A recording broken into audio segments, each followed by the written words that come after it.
Mendes, que está aqui comigo, 42 anos, estava checando, pré-candidato à presidência da República do mais novo partido brasileiro, o Partido Missão. Tenho a satisfação de receber aqui no estúdio da Rádio Cidade em Dia, Renan Santos. Bem-vindo, Renan, bom dia. Bem-vindo, bom dia a todos. Uma honra estar aqui presente para trocar ideia com vocês. E um prazer enorme estar aqui em Criciúma, estou gostando bastante. Tens girado o Brasil, né? Outro dia estavas no Maranhão, por exemplo. Sim, altas aventuras. Quando 8 pneus furados. Quantos? 8. Bom, lá tu viu o Brasil como ele é, né, Renan? Olha, é assim, eu vi o pior lado do Brasil, posso falar com toda tranquilidade. No Maranhão. O modo de vida dos maranhenses ali, os maranhenses entendem, porque assim, eu tô altamente popular falando a verdade pros maranhenses. O modo de vida que eles têm lá é subhumano. Subhumano, aquelas pessoas são tratadas como animais e elas não têm nem termos de comparação. Então, uma pessoa que mora numa cidade inteira do Maranhão, ela não sabe que ela pode viver melhor do que aquilo. Mesmo com os recursos pré-existentes, tá? A questão é, o governo federal envia recursos pro Maranhão, envia recursos pros municípios e nada de útil é feito com aquele recurso. E tampouco incentivo algum para que aquelas pessoas se desenvolvam economicamente. E elas não conseguem comparar. Então a pessoa acha que é natural, por exemplo, você ter esgoto a céu aberto. Não, isso é uma condição natural. Eu fui para uma cidade, Pinheiro, a cidade do Sarney, presidente da República. Do lado do hotel tinha uns urubus na rua. Eu reparei que o urubu não voava, ele só andava, né? Aí um cara da minha equipe foi lá e foi conversar com o pessoal. Falou, não, aquilo lá é o Zé. Aí que Zé? Não, é o urubu tem nome. Porque as pessoas convivem com o urubu normalmente. E, cara, isso é uma cidade que, né, é a cidade de origem de um presidente da República, que já teve inúmeros investimentos estatais, e a cidade fede a esgoto. Então, é triste, é deplorável. O pessoal de Santa Catarina tem que entender assim, o seu dinheiro está indo para o governo federal para sustentar algo que é insustentável e que não tem como ficar de pé. E nessas épocas se fala muito num tal pacto federativo, né, de rever, redistribuir recursos, e nunca nada acontece, né? Se fala nisso há 4 anos, mas a realidade não muda. E o Renan levantou há algum tempo uma discussão muito interessante a respeito da autonomia de estados e municípios, que conseguem ou não conseguem se manter. Qual é a sua linha de raciocínio nesse sentido? Quem pode e quem não pode se manter, e quem depende e quem não depende de repasse de Brasília para sobreviver? Olha só. Vou dar um exemplo. Se você pertence a um município pequeno, mais autossustentável, você está pagando as contas e ainda mandando dinheiro para o governo federal. Você é um ente federativo autônomo. Você existe por si só. É o caso, por exemplo, de praticamente todas as cidades no estado de São Paulo, estado de onde eu venho. Pra boa parte, ou não só digo um município catarinense não se sustenta. É um caso dos municípios de Santa Catarina, Paraná também, em grande medida é assim. Agora, não é o caso em grande parte dos municípios no Brasil. E aí, se você, né, eu conheço um ditado lá do interior de São Paulo, quem paga a banda escolhe a música.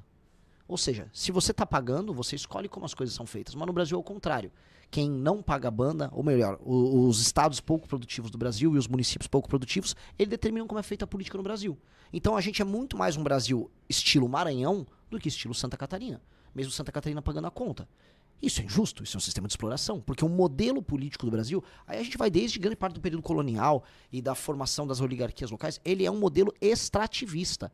É um modelo de tirar do Estado, tirar dos recursos naturais, tirar de tudo e jogar para uma elite vagabunda que não tem nenhum compromisso e validação junto à população. Então as pessoas, elas estão apenas na base da pirâmide sobrevivendo para essa elite, e essa elite ela vive como ela quer. Isto é insustentável, e esse é um modelo que tem que acabar. Então, os lugares que são insustentáveis, eles precisam ter indicadores de desempenho. E esse é o ponto que eu quero trazer como uma revolução administrativa no Brasil.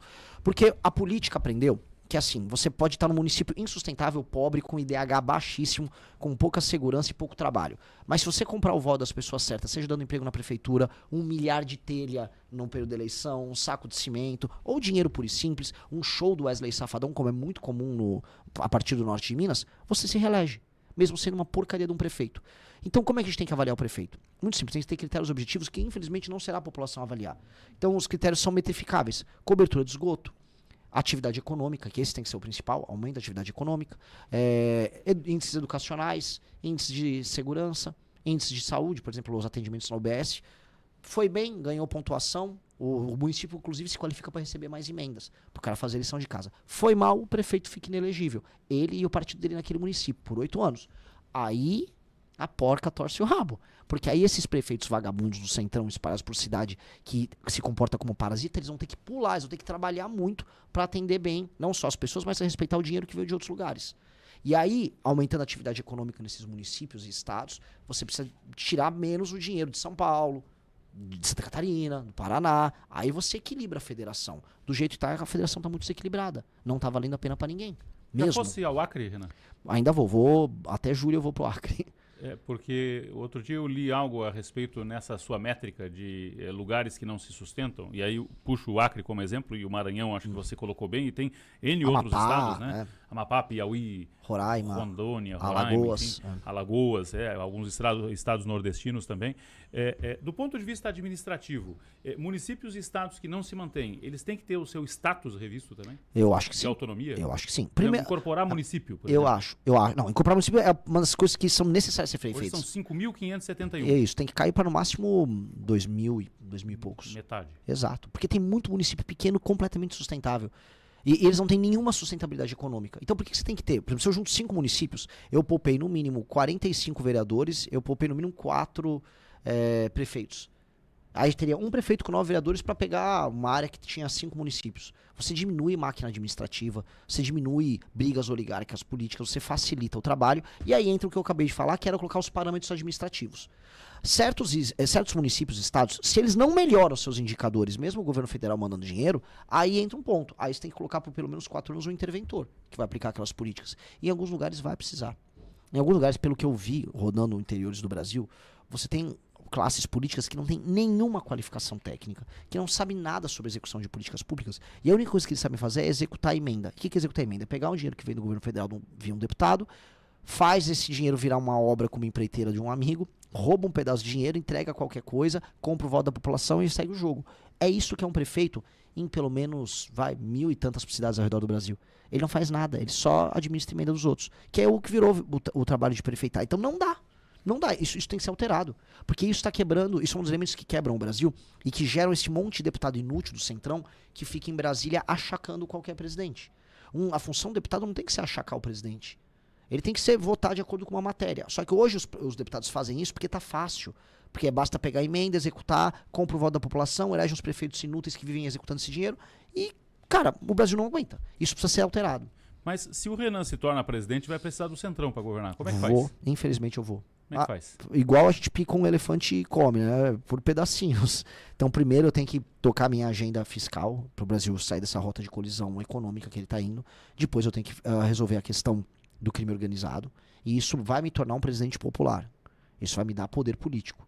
Especialmente se eu compartilhar as vitórias. Ou seja, se eu libertar o povo do Ceará, as cidades que estão tomadas pelo crime organizado, junto com deputados do Ceará, eles participarem dessa vitória, não participar na grana, que quando fala, é para participar de vitória, a gente vai roubar alguma coisa junto. Não, você vai ter o lucro político da gente destruir o crime organizado no Ceará. Mesma coisa com deputados na Bahia, quando a gente fizer isso na Bahia, mesma coisa no Rio de Janeiro.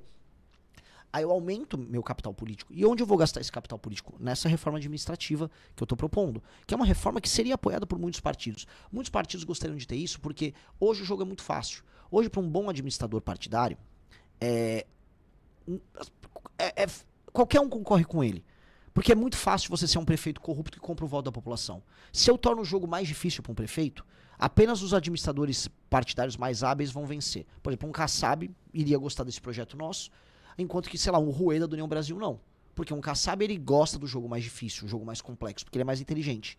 Um Rueda não. Aí eu tenho que dividir para governar. Eu vou dividir o Centrão, separar uma turma, vamos passar essa reforma administrativa e aí o restante vai pastar. Aí vai ter que se adaptar às novas regras que vão mudar a dinâmica política do Brasil. É isso. E eu entendo que não tem muito o que se fazer. Eu vou ter que negociar com essas... Eu tenho que usar as palavras certas, sabe? Com essas pessoas. O Brasil está endividado. Para muitos está quebrado. Porque o custeio da máquina pública é imenso, só aumenta, a dívida pública só aumenta. Qual é o caminho para salvar essa empresa chamada Brasil da falência, Renan? Para todo mundo que está nos ouvindo, os gastos no Brasil, eles têm gatilhos que vão fazendo eles irem aumentando permanentemente. E boa parte desses gatilhos são constitucionais.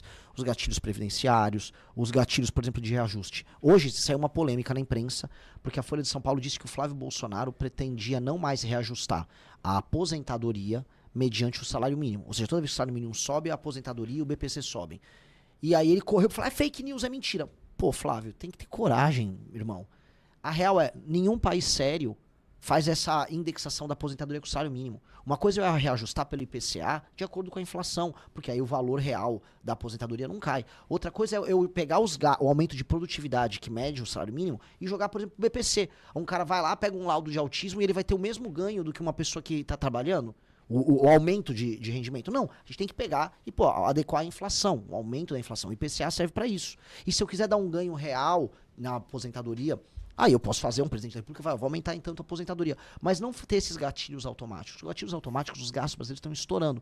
E o Flávio falou que não vai fazer. Aí ele quer imitar o Milei no discurso. Aqui é o Milei, mas não quer na prática fazer, porque não é popular falar o que vai fazer na prática. Mas precisa fazer. Mesma coisa, rever e no andar de cima, que a gente chama, né, entre os mais ricos, as renúncias fiscais de um monte de empresa picareta amiga do governo. Um monte de empresário picareta amigo do governo.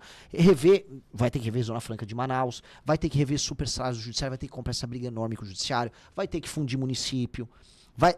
O pacote de coisas que precisam ser feitas são muito grandes. Só que se a gente faz esse pacote, aí a curva da dívida que está estourando, ela estabiliza e até entra numa leve tendência de queda. Fica previsível, então as pessoas vão saber que o Brasil não vai dar calote, e aí o Brasil, não tendo fama de caloteiro, ele vai poder baixar a Selic. Baixou a Selic com juros mais baixos, aí o Brasil entra em rota de crescimento econômico e eu posso até baixar imposto. Esse é o jogo. Esse é o jogo bom que a gente tem que fazer. Só que a gente tem que avisar. População, eu vou ter que fazer essa reforma aqui. Você quer que seu dinheiro valha alguma coisa? Você quer trabalhar o dinheiro seu sobrar no mês? Você não quer pagar uma taxa de juros bizarra? Você não quer pagar imposto tão alto? Então eu vou ter que fazer essa reforma. Foi o que o Milei fez. O Milei não mentiu para as pessoas. E eu também não tô mentindo. O Flávio lá fica só nesse papo. Não, eu não vou. Então você não vai fazer nenhuma reforma econômica.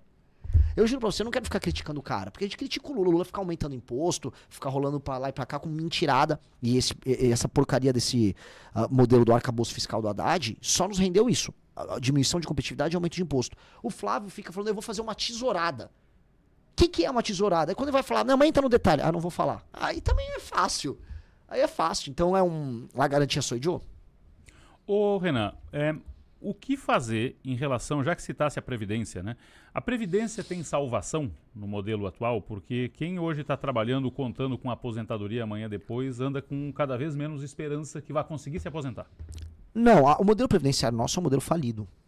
Ele é, eu repito para as pessoas que estão nos assistindo, o modelo previdenciário nosso é um modelo falido, é um modelo de partilha e cheio de... que não é apenas de partilha geracional, do tipo a pessoa mais nova paga a aposentadoria do mais velho. É um modelo de privilégios. Então algumas pessoas vão ter aposentadorias maiores e vão precisar trabalhar menos, especialmente as do funcionalismo, especialmente as do alto funcionalismo. E o resto da população vai ter que pagar.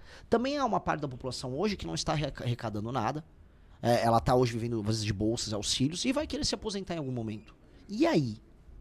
E aí, como é que vai fazer? Essa conta vai cair no colo dos mais jovens. E é por isso que os mais jovens, eles estão indicando voto na minha pré-candidatura. Porque eles estão falando, cara, a gente precisa ver uma solução. Na reforma fiscal que a gente está fazendo, a gente está endereçando a questão previdenciária novamente. Tem que ter os gatilhos de idade ou seja, vai ter que aumentar a idade um pouco, vai ter que igualar o setor público em quase tudo ao setor privado. Porque ainda tem muito privilégio no setor público nos aposentadores, mas muito. Então uma pessoa que trabalha no setor privado, ela paga a conta do Estado e ainda por cima trabalha mais e se aposenta menos, ganha menos. Isso é injusto. A gente vai ter que igualar o setor público ao setor privado. Isso já gera uma equiparação. Só que isso é uma reforma paramétrica. Depois nós vamos precisar fazer uma reforma de modelo. Uma reforma que permita, por exemplo, um modelo de capitalização para as pessoas fazerem sua aposentadoria. Só que agora eu vou falar uma coisa aqui. Agora, tirando o Renan do chapeuzinho pré-candidato e andando o Renan, vamos dizer, um cidadão. Eu sei que os mais jovens, por exemplo, estão fazendo poupança com cripto. Muita gente está fazendo isso ao redor do Brasil e do mundo, porque não acreditam nesse modelo. Tá? Essa descrença no modelo vai precisar ser resolvida com o Estado se remodelando. Porque as pessoas não estão confiando mais que vão se aposentar. Elas vão fazer o pé de meia delas particular e jogo segue. Na China tá assim. Isso descapitaliza o Estado para o futuro. Lógico. Claro. Porque o modelo do Estado é injusto. A pessoa fala, é melhor eu fazer o meu porque o Estado não vai me pagar. Eu só vou ser roubado pelo Estado, eu vou pagar, sei lá, por um juiz ter uma hiperaposentadoria e eu uma merreca. E é injusto mesmo. Tirando esse chapéuzinho, eu preciso resolver o problema como um todo. Eu sinto a raiva que as pessoas estão sentindo. Estou conversando com Renan Santos, pré-candidato do Partido Missão à presidência da República aqui na Rádio Cidade em Dia.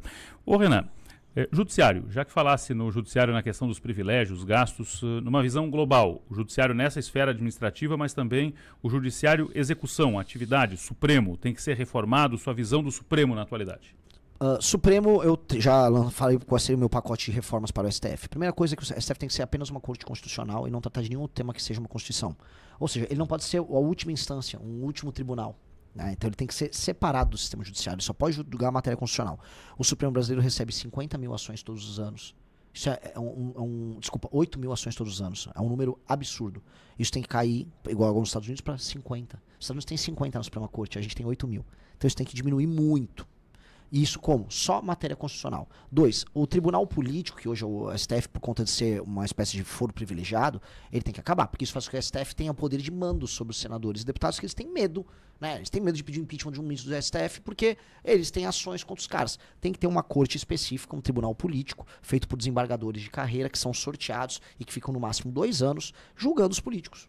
Julgando... Que não é... Por exemplo, se você é um cara, vamos supor, daqui de Santa Catarina, e eventualmente tem medo de um julgamento político oriundo de um adversário, que é um juiz aqui, porque a ideia do foro privilegiado era essa. Tudo bem, você vai ser julgado por um juiz, um desembargador de Minas Gerais, que não tem nenhuma relação com isso, e que nesse tribunal político vai julgar os políticos ali, e ele fica só 2 anos. Ele está servindo o Brasil por 2 anos nesse tribunal político. Acabar com decisão monocrática, acabar com o prazo indeterminado que nós temos hoje para pedidos de vista, que nós temos no STF, ter esse filtro de entrada, como eu citei, proibição de escritórios de advocacia ligados a parentes de ministros. Com isso, o STF não apenas ele perde essa hiperforça que ele tem, ele fica desinteressante para malandro. O malandro não vai ter o que fazer no STF, não vai ter como fazer negócio, não vai ter como mandar em político. Por que ele vai fazer? Vai ficar lá discutindo questiúnculas constitucionais, que é o que qualquer STF faz, que ninguém liga. Ninguém nem, o STF está discutindo a constitucionalidade da questão do sexo dos anjos. Tá bom, vai lá, fica lá discutindo, ninguém liga. Agora, eles definem tudo hoje no Brasil, qualquer matéria, qualquer reforma que você passa vai terminar no STF. Já a gente vai ver, vão judicializar no STF todo o impacto positivo que a gente pode ter do licenciamento ambiental. Então, é um saco, eles têm que perder todo esse poder, porque com muito poder e muita capacidade de decisão, eles fazem tudo, inclusive negócios. Tem algum ministro na atualidade, na sua observação, passível de impeachment? O Alexandre de Moraes tem que sofrer impeachment. Na verdade, eu acho que tanto o Alexandre de Moraes quanto o Dias Toffoli, eles precisam ser presos. Não há como eles fingirem normalidade nesse caso envolvendo o Banco Master. Não há. Assim, já foi pego. O Alexandre de Moraes, só pra falar aquele contrato que a mulher dele tinha junto com a turma do Master. Primeiro ele negou. Depois, quando o contrato foi pego, mas não estava assinado, tá? Aí depois ele reconheceu, porque viu que não dava pra sustentar a mentira. Não, realmente tem um contrato, tal, mas ela entregou os serviços. Ela que tentou fazer um laudo pra demonstrar que entregou os serviços pra um contrato de 130 milhões. Não, mas não recebeu, ninguém provou que recebeu. Aí saíram os dados financeiros, já 80 milhões foram recebidos. Não, mas o Alexandre não tinha nada a ver com isso. Aí o Alexandre viajou pra casa dele na praia em Trancoso. Aí depois pegaram uma suposta, tem que ser cuidadoso, uma suposta reunião do Alexandre de Moraes com o presidente do BRB e a turma do Vorcar. Ou seja, tudo que ele fala é mentira. Tudo é provado, aconteceu. Ele se reuniu, ele esteve até na casa da praia do cara, a mulher recebeu o contrato e vai falar que ele não estava trabalhando a favor dos caras. Pelo amor de Deus, a gente não nasceu ontem.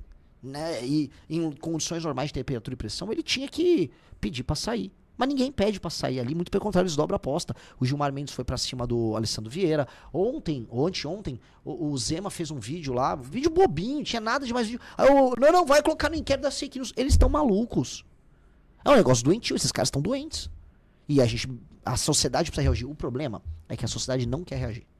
Os brasileiros estão com um torpor tão grande, estão com um cansaço tão grande, que você convoca a manifestação, as pessoas não querem, as pessoas não estão acreditando em mais nada.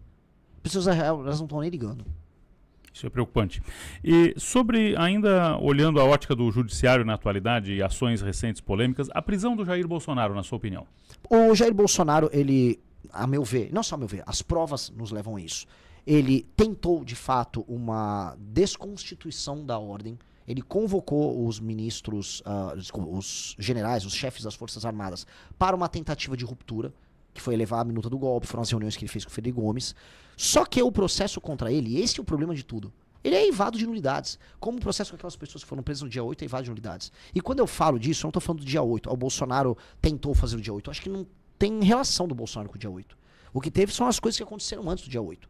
E o Bolsonaro vai ter... Até agora ele não deu uma explicação. Por que a equipe dele, o Mauro Cid, ficou mandando aquelas informações falsas para influenciador divulgar, dizendo que a urna foi fraudada, o que fez um monte de gente ir para frente de quartel pedir intervenção militar, um monte de gente aqui em Santa Catarina. Ele nunca explicou por que o Mauro Cid estava mentindo e mandou as pessoas seguirem um laudo falso vindo de um argentino picareta. Por que fizeram isso? Por que foi conversar com os chefes das Forças Armadas? Qual o intuito dele com isso? E isso até agora eles não explicaram. Então, no mérito, o Bolsonaro tem muita coisa a responder. E no mérito, eu acho que a equipe central dele tentou e trabalhou para uma tentativa de golpe de Estado.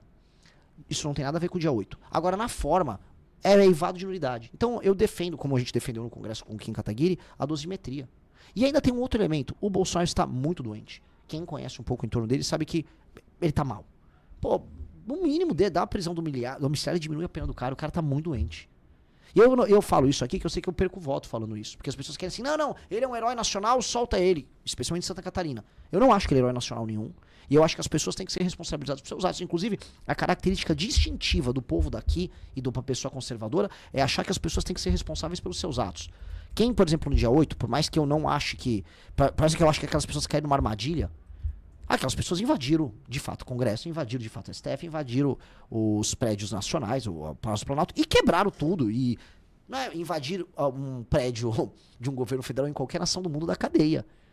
E aí elas vão ter que ter uma punição. Agora, com um processo justo, com direito de defesa. Você teve julgamentos quase coletivos ali, você teve audiência coletiva, o que é uma coisa que você faz em período de guerra. Então, tem que ter uma dosimetria, as penas têm que ser menores, e isso vai ter que vir do Congresso, porque isso está tudo tão errado, o processo como um todo, que apenas, vamos dizer, um ajuste, um freio de arrumação, resolve esse assunto.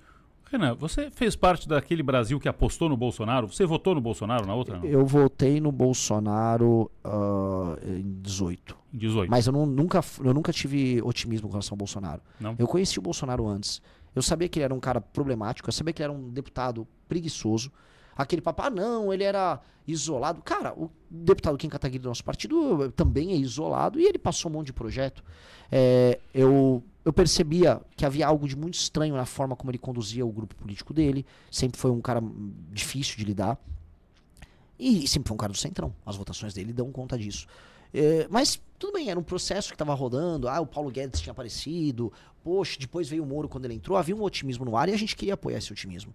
Só que aí aparece o escândalo da rachadinha, aparece as traições recorrentes que ele fez, as nomeações dele ao STF, a destruição da Operação Lava Jato, a não defesa da prisão em segunda instância, a não defesa do pacote anticrime do Sérgio Moro. Isso eu tô falando em 2019, tá? Nem foi em 2020, eu não vou entrar em todas as discussões malucas que a gente teve no período da pandemia. Malucas, discussões sem nenhum sentido. Tô falando só 2019. E aí nós fizemos oposição aos erros que ele cometeu, erros de intenção. E aí nós fomos cancelados. Vocês são cansados porque vocês têm que apoiar o Bolsonaro mesmo quando ele erra. Entendi, eu não tô aqui pra isso. Se o Bolsonaro errou, eu vou falar que ele errou. Mas não, as pessoas querem que você seja igual a um petista. Você tem que puxar o saco e calar a boca. Eu não tô aqui pra calar a boca. Eu não nasci pra isso. E eu acho que os brasileiros não nasceram pra isso. Isso é mentalidade de escravo. A gente não pode ter mentalidade de escravo, tem que ter mentalidade de senhor, de uma pessoa dona de si que tem direitos. Então, assim, se no mandato do Jair Bolsonaro, o Ministério da Educação tinha um escândalo envolvendo pastor, Bíblia e barra de ouro, um escândalo lá de 2021 para 2022, eu não vou falar do escândalo. Eu vou fingir que não aconteceu porque ele é de direita? Pô, a gente tem que ter decência nessas coisas. Né? E eu acho que tá faltando essa decência no geral na direita. É tudo muito oportunista. Em 22, você fez o quê? Em 22, eu votei nulo. Você anulou o voto? Eu anulei o voto. E o Lula? Vamos falar um pouco do Lula. Falamos bastante do Bolsonaro, do Flávio e do Jair. E o Lula? Qual é o teu conceito do Lula? O Lula é o maior... É o maior destruidor de sonhos da história do Brasil. O Lula pegou o Brasil com as reformas que tinham sido feitas no governo Fernando Henrique. E o Brasil tinha chance de crescer demais, ia pegar o boom das commodities. Ele poderia, fazendo uma reforma previdenciária, flexibilizando a área trabalhista no Brasil, cuidando direitinho das contas públicas. O Brasil estouraria nos anos 2000 e 2010. O Brasil era para estar tendo crescimentos não nível chinês, porque a China tem uma excepcionalidade ali, mas assim, mais de 5% todo ano, que era a expectativa do mundo sobre o Brasil. O Lula optou por ser populista. O Lula não endereçou questões envolvendo favelização, não endereçou questões envolvendo investimentos em infraestrutura. O PAC sempre foi uma mentira, foi um grande escândalo de corrupção. Ele não endereçou o aumento da competitividade, ele não enfrentou o crime como deveria enfrentar. E aí ele só empurrou com a barriga e ficou vivendo dos louros do Bolsa Família, do aumento da bancarização, do ganho de crédito que as pessoas tiveram. Ou seja, o Lula é a maior oportunidade perdida da história do Brasil. E ele destruiu minha geração. O Lula é um inimigo geracional do Brasil. E nós estamos vivendo as consequências do lulismo até agora. E o lulismo era para ter sido destruído quando? 2016 e 2018, quando a Dilma tomou o impeachment e ele foi preso. Essa história tinha que ser encerrada ali. O PT como força política no Brasil tinha que acabar. E o Brasil venceu o PT. Eu estava nas ruas em 16, eu derrubei, participei do impeachment da Dilma, eu convoquei as manifestações, eu estive no comitê do impeachment no Congresso Nacional. Quando houve a convocação de manifestações por da nossa parte de outros movimentos que vêm para a rua para apoiar a prisão do Lula, nós estávamos lá na rua. Só que ele voltou. Aí a pergunta é, por que ele voltou? O governo do Lula ter retornado ao poder no Brasil é sintoma de um erro que foi feito pelo Brasil antipetista. Porque o Brasil antipetista, antes do Bolsonaro, venceu o PT. A gente derrubou o PT. A gente fez as maiores manifestações do mundo, a gente convenceu o Congresso, fez o impeachment, o Lula foi pra cadeia. Por que ele voltou? Porque esse ciclo começou em 2003, com a vitória dele em 2002, e termina em 2016 com o impeachment. Era pra ele não voltar. Ele voltou por um erro que o Brasil cometeu, que tem a ver com a pergunta anterior, o apoio cego que nós fizemos aos erros do Bolsonaro. Se a gente não tivesse apoiado cego o Bolsonaro e falado, não, a gente vai apoiar a Lava Jato, não vão desmontar a Operação Lava Jato, o Lula estava preso. O Lula estava preso, o Cabral estava preso, todos os operadores daqueles escândalos estavam presos. Mas não, o Brasil falou, não, o Bolsonaro tem um plano, precisamos salvar o Flávio Bolsonaro da rachadinha. Mas deixa eu voltar ao PT, porque assim, o PT voltou ao poder por causa desses erros. O PT retornou agora e ele não tem nem projeto. Tanto que o Lula ganha falando de picanha. Não tem. Qual é o projeto do Lula? Não tem. Eu fui pro Ceará e aí lá tinha uns radialistas, igual eu tô dando entrevista pra você, tinha uns radialistas petistas, né? Aí eles, mas Renan, mas o Lula tem um grande projeto. Eu falei, qual? Por favor, senhor, é um homem da imprensa. Não, ele tem um projeto aí, qual? Fala uma proposta do Lula pra 2026. Tem o pé de meia, né? Pé de meia. O projeto do presidente de uma das 10 mais importantes nações do mundo hoje é dar uma graninha pra um aluno que apenas vai pra escola. E aí ele gasta no tigrinho. Ele gasta com bet aquele dinheiro. É isso? É isso o projeto? Eles não sabem porque não tem. O Lula não tem. O Lula nem sabe explicar por que ele é candidato. Aí ele tá assim, agora eu vou te dar um botijão de gás. Não, agora eu vou te dar uma conta de luz. Ou seja, ele fala que as pessoas estão melhorando de vida, só que as pessoas não têm nem gás pra cozinhar, nem luz pra ligar o chuveiro elétrico da casa delas. As pessoas estão muito pobres. O Lula representa, vamos dizer, esse Brasil velho, uma esquerda velha latino-americana que deu errado em todos os lugares e que está sendo superada em toda a América Latina. Tirando o México, que os mexicanos são malucos. Os mexicanos estão elegendo uma maluca lá, botaram uma maluca. Tirando isso, na América do Sul, estão tirando todos eles, porque é um fracasso. A esquerda latino-americana é um câncer, é um desastre. E aí o Lula tá aqui por conta disso. Agora tem uma notícia boa, indo do Maranhão. Eu fui no Maranhão, fui no Rio Grande do Norte, fui no Ceará, e as gerações mais novas estão deixando de apoiar o PT. Elas perceberam a mentira. Por quê? Um menino novo, a mãe dele até tá no Bolsa Família, ele pode até estar no Bolsa Família, um cara de 25 anos, só que o celular dele é roubado. Vão levar o celular dele. O tráfico de drogas chegou na cidade dele, ele não tem emprego. Ao mesmo tempo ele entra no celular dele, vai ver o que tá acontecendo no resto do Brasil e fala, mas existe um outro Brasil que tá funcionando. Antigamente ele não via. Ele tá vendo o contraste. Aí essas pessoas querem um Brasil diferente. É por isso que o Lula, eu comecei a receber vários ataques do petismo, porque o lulismo descobriu, saiu até uma matéria no Metrópolis, que eu estou roubando o eleitorado jovem do Lula no Nordeste. Aí as pessoas me atacaram no Nordeste. É por isso que eu voltei pro Maranhão e falei, então eu vou no coração do Lula, não é no Maranhão que você é mais votado? Eu vou tomar teu eleitor lá. E fui lá e eu mostrei para as pessoas que o lulismo é uma porcaria, que o centrão é uma porcaria, e as pessoas estão acreditando. Então tem uma fadiga de material no Nordeste. E o Lula tá começando a morrer lá. Ao mesmo tempo, uma coisa para os catarinenses se preocuparem aqui, tá? O petismo aumentou aqui. A esquerda aumentou aqui no estado. E não foi só por causa de imigração, não. Os mais jovens, até por oposição aos pais e oposição à linguagem do bolsonarismo, foram à esquerda. Uma parte ficou à direita, hoje é MBL, Partido Missão, e outra parte foi para a esquerda. Mas lá pro Norte e Nordeste vai dar para virar o jogo, especialmente agora no Nordeste. Eu tô muito focado em tirar os eleitores do PT dele lá do Nordeste. O Partido Missão coliga ou não? Olha, sendo cabeça da coligação, eu não teria problema em coligar dependendo do partido naquela região, né? Se pedir para eu coligar, por exemplo, com os partidos do Centrão interior do Maranhão, você tem que me levar preso daqui, né? Não existe uma coligação que funcione com esses caras lá. Agora, em outros contextos, pode ser. Te pergunto isso porque as pessoas no nosso chat aqui no Interativo, nas redes, estão dizendo o seguinte: queremos ver o Renan no debate, queremos ver o Renan debatendo com o Lula, com o Flávio, com o Zema, com o Caiado, seja lá com quem for. Só que hoje, em tese, não estarás nos debates, certo? Não vejo assim. Eu acho que tem uma chance muito considerável de eu estar nos debates. Eu tenho que fazer o que eu estou fazendo, continuar rodando o Brasil, sendo sabatinado pela imprensa. A imprensa, assim, eu sendo um partido que ele surgiu agora, A imprensa não é obrigada a me colocar no debate, mas a imprensa pode escolher me colocar no debate. Para escolher, em geral, ela vai avaliar duas coisas. Se esse candidato não é um idiota, tipo um candidato de zoeira, ou um candidato daqueles partidos que só existem nominalmente. O Padre Kelmon era zoeira, por exemplo? O Padre Kelmon era um candidato de zoeira. Ele tava lá ele era uma espécie de Robin do Batman, do Bolsonaro. Ele ajudava o Bolsonaro ali. Todo mundo faz isso, todo mundo tem seu candidato auxiliar. Vai ter nessa eleição o Robin do Batman? Vamos ver, né? Espero que não. Ficaria muito, assim, o PT... Sabe que já te acusaram disso, né? De quem? De ser... Pois é, eu quero entender também, mas já disseram, tá aí, ó, Robin do Batman. Mas não é, né? Pelo amor de Deus, pelo amor de Deus. Não, olha, antes ser crista de galo do que rabo de cavalo, tá? Eu nunca vou ser auxiliar de ninguém. Eu prefiro ser crista de um galinho aqui do que um rabo de um cavalão. Eu vou construir o nosso projeto. O Lula é pior que o Bolsonaro? O Lula e o Bolsonaro, eu comparo o seguinte, você prefere morrer pegando ebola ou sendo atropelado por uma carreta? Muita gente fala, eu prefiro morrer atropelado por uma carreta. Não, o ebola é melhor, um vai ter diarreia, outro vai se espatifar. Os dois são inadequados para um país que precisa ser uma das 5 maiores nações do mundo. Porque o Lula fez campanha falando o seguinte, olha, se eu perder, o Bolsonaro fica. E o Bolsonaro, se eu perder, o Lula volta. E ninguém explicou assim como é que o Brasil vai ser, nos próximos 30 anos, uma nação independente, poderosa, que vai sentar com China, Índia, Rússia e Estados Unidos na mesa para definir o que importa no mundo. Porque esse é o papel do Brasil. O Brasil... nesse sentido, carece de um sonho, de uma proposta. E aí esses caras chegam ao poder, se juntam com o Centrão e participam dos mesmos escândalos. Quando eu pego o escândalo do Banco Master, virei especialista em Banco Master.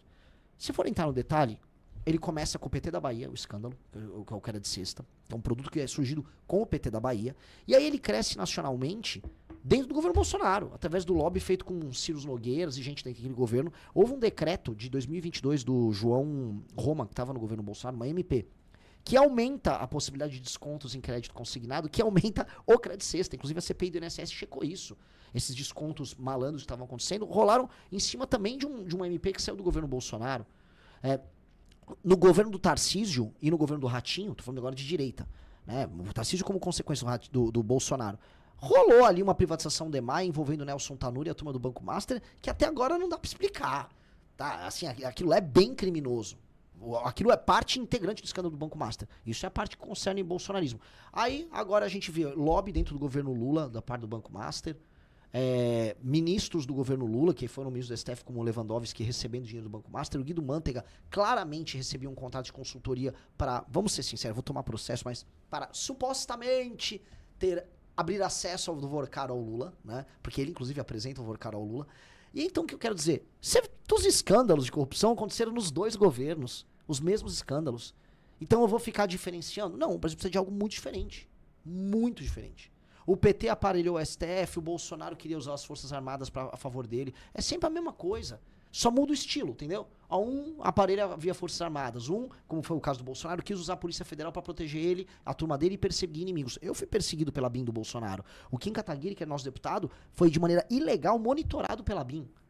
Coisas de regime venezuelano. O Bolsonaro fazia. E o PT, mesma coisa. No impeachment da Dilma, a gente foi descobrir, a gente também foi monitorado pela Dilma. Então é assim, é só, mas um é verde e amarelo e outro é vermelho. Eu não quero escolher nenhum dos dois, porque acho que dá pra gente escolher coisas melhores. Dá pra gente destruir o crime organizado, coisa que nenhum dos dois fez. Dá pra gente fazer, finalmente, grandes reformas que melhoram a economia brasileira, como nenhum dos dois fez. Dá pra olhar assim, o Brasil vai precisar ter uma bomba atômica nos próximos 30 anos. És a favor? Total. Porque, olha só. Por quê? De maneira clara. Pense a seguinte coisa. Pegue as nações com os maiores territórios do mundo, tá? Vamos pegar Rússia, Índia, Estados Unidos, Austrália, China, vamos botar a União Europeia e Brasil. Desses todos, apenas Brasil e Austrália não tem bomba atômica. Aí população. Aí você vai ter Brasil, você vai ter Rússia, vai ter China, com populações de mais de 150 milhões de habitantes. No fundo, tirando um ou outro país, tipo Indonésia ou países lá da África, tipo a Nigéria que está crescendo a população, você vai ter a Rússia, a China, o Brasil, os Estados Unidos, a União Europeia e a Índia, tá? Isso também contando que tem o território. E aí, quando for país, território e PIB, no fundo, as únicas nações que têm PIB alto, população grande e território grande são Rússia, a União Europeia, China, Índia, Estados Unidos e Brasil. Qual desses únicos 6 que não tem bomba atômica? É o Brasil. Qual dos únicos 6 aqui que não é levado a sério na política externa internacional? Política externa internacional, eu fui redundante, política externa, o Brasil. Então, assim, o Brasil é o bobo do jogo. O Brasil é o bobo do jogo, ele tem muito recurso natural, tem as tais terras raras, tem água, terra agricultável, sol, tem a Amazônia, tem uma reserva genética gigantesca, está logisticamente muito bem colocado para o mundo que vai viver o sul global nesse próximo século, e não tem bomba atômica, não se protege, não tem fronteira protegida. Eu cruzei a fronteira com a Argentina e não existe fronteira. Eu vi. Se você for para Roraima agora, os venezuelanos entram e saem como quiser. Roraima hoje é venezuelana. Roraima foi tomado, e a gente ainda paga Bolsa Família pros caras. Isso é um país soberano? O Lula fala que é, esse canalha fala que o Brasil não é soberano. Inclusive, partes do território brasileiro são tomadas pelo tráfico, que já é internacional. Se os Estados Unidos quiser depor um presidente da República Brasileira, ele faz isso em uma noite. Igual fizeram na Venezuela. Em uma noite? Uma noite. Uma noite. As forças especiais americanas derrubam o Brasil em uma noite. E quem tá, assim, eu queria até perguntar se os demais candidatos a presidente da República, pré-candidatos, conhecem a Palantir, conhecem os novos sistemas de defesa e tecnologia de guerra americanos. Os caras agora estão dando um salto e a gente tá aqui perdidinho.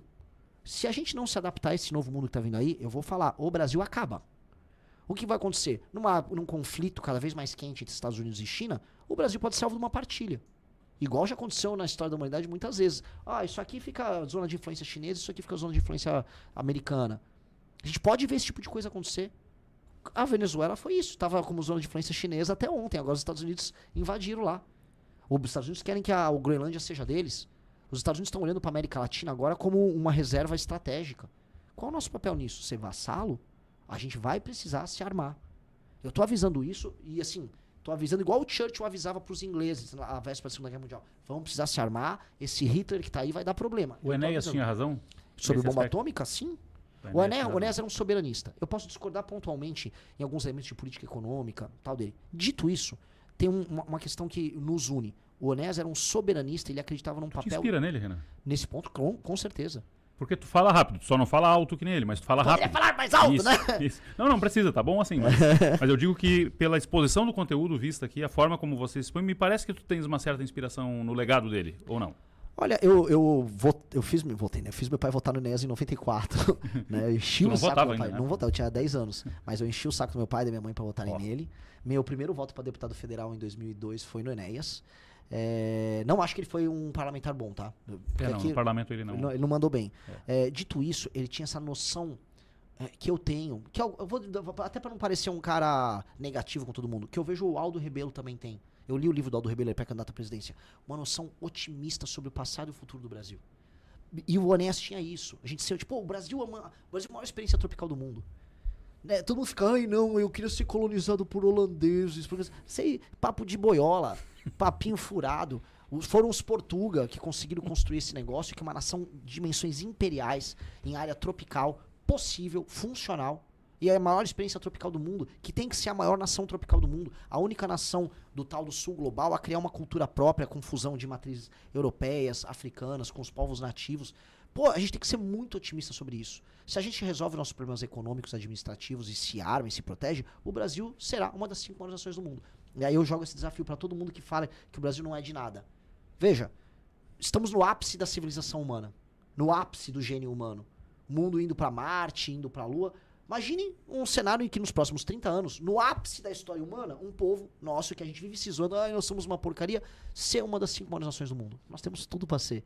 No ápice da humanidade, nós, os brasileiros, podemos ser uma das 5 grandes nações. Eu quero entregar isso. E nós podemos. É o nosso destino. E ainda jogo um desafio. Se não nos tornarmos isso, nós vamos nos dividir, vamos ser uma porcaria. Vamos ser mais uma republiqueta. Santa Catarina vai dividir aqui com o Sul, vira zona de influência de alguém, São Paulo vai acabar saindo, o Nordeste vira outra coisa. E por que eu digo isso?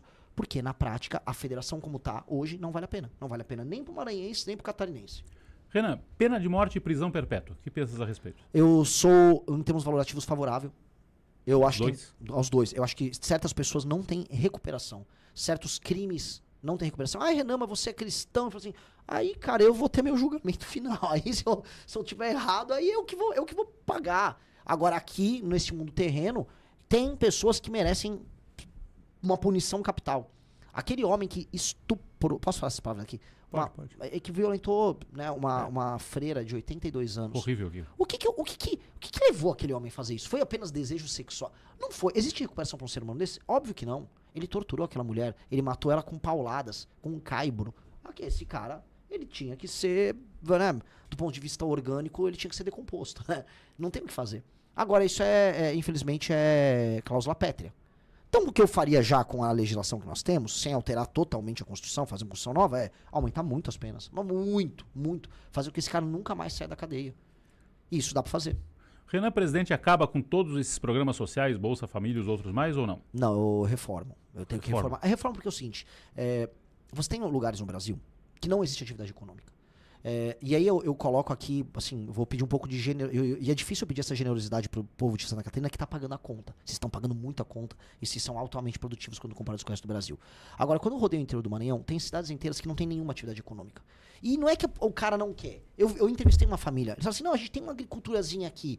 Eu poderia produzir mais, mas não tem uma estrada. Eu não consigo levar pra fora o que eu produzo. Eu tô falando um homem muito simples. Aí o que é obrigado? Aí a filha dele é obrigada a trabalhar na prefeitura pra comprar o voto da família toda. Então, não é que o cara não quer ralar. Aquela pessoa acaba tendo que depender do Bolsa Família pra subsistência. Se eu corto isso agora, duas coisas vão acontecer. Essas pessoas vão migrar para cidades grandes, vão morar numa favela, vão migrar inclusive pra cá. 2, essas pessoas vão perder o mínimo de dignidade que elas têm. Eu quero que essas pessoas dependam do Bolsa Família? Não. Eu tenho que fazer uma transição. Primeiro, cortar a fraude. Segundo, ir nessas cidades e oferecer para todo mundo que é saudável e funcional frente de trabalho. A pessoa vai para uma frente de trabalho. Ó, não tem estrada, não tem rua, o governo federal junto com o governo municipal vão pavimentar isso aqui tudo. Você vem trabalhar com a gente, vai ganhar mais do que no Bolsa Família. Chamar as pessoas para participar disso.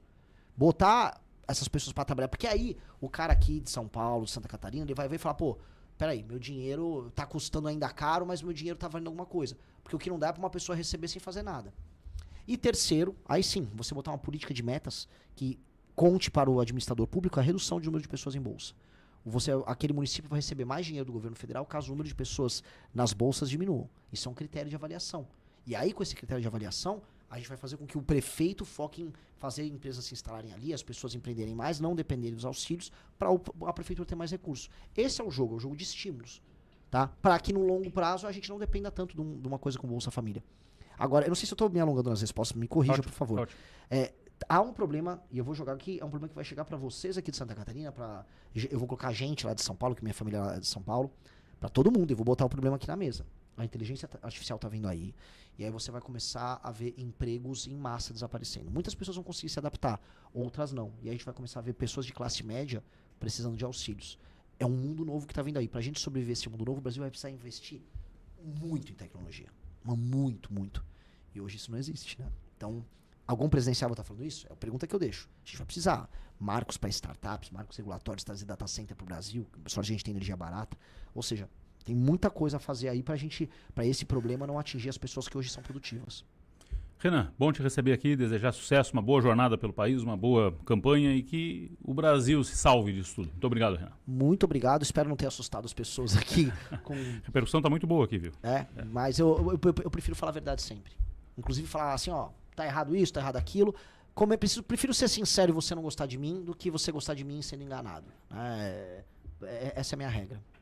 Um abraço. Obrigado, um abraço. O Renan segue em Criciúma hoje ao longo do dia, né? Sim, teremos um evento hoje à noite. 8 horas, um happy hour ali no bairro São Luís ali. Vai ter um happy hour ali que o pessoal do partido, que aliás é muito trabalhador aqui, o pessoal tá maravilhoso, se movimentando bastante aí também, dando sustentação ao projeto. Sucesso, um abraço. Muito obrigado. Eu sei que você gostou do vídeo, então deixa o like e se inscreva no canal. É de graça e ajuda muito a gente. Nos vemos no próximo vídeo. Fui.